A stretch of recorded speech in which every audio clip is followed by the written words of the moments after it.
ইনস্টাগ্রামের অ্যালগোরিদমের মতো ফিলিংস বুঝে আমি নাকি এই দিদির মেকআপ করেছিলাম। আমার আজকের ব্রাইড এরমটাই বলেছিল। সেম ওই নিউডের ওপরেই সমস্ত কিছু। আমি আর কিছু বলছি না তোমাকে, আমার মানে বলে নিজের মুখ নষ্ট হবে। এটা তো অসাধারণ হয়েছে, অলরেডি ইটস ডান। মেকআপটা তুমি তোমার মতো করেই করো, প্লাস নিউডের ওপর। ঠিক আছে, আর ওই দিনকার কথা আমি লাস্টে বলবো। ঠিক আছে, চলো দেখছি আফটার লুকটা কি আসে।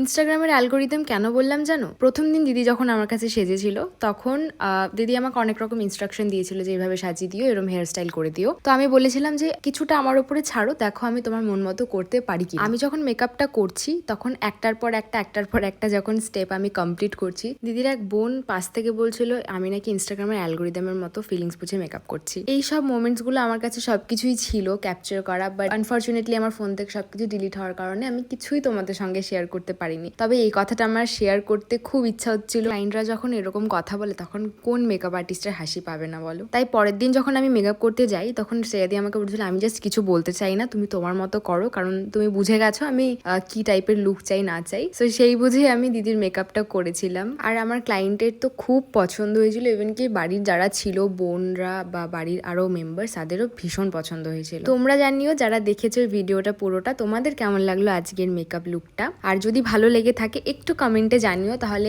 আমারও ভীষণ ভালো লাগবে। তোমরা সাপোর্ট করলে আমিও অনেক অনেক বেশি খুশি হব আর উৎসাহটাও পাবো। তোমাদের একটা ছোট কমেন্ট আমাকে অনেক অনেক বেশি সাহস দেয়। সবাই একটু ভালোবাসা দিও। সবাই ভালো থেকো, দেখা হবে নেক্সট ভিডিওতে।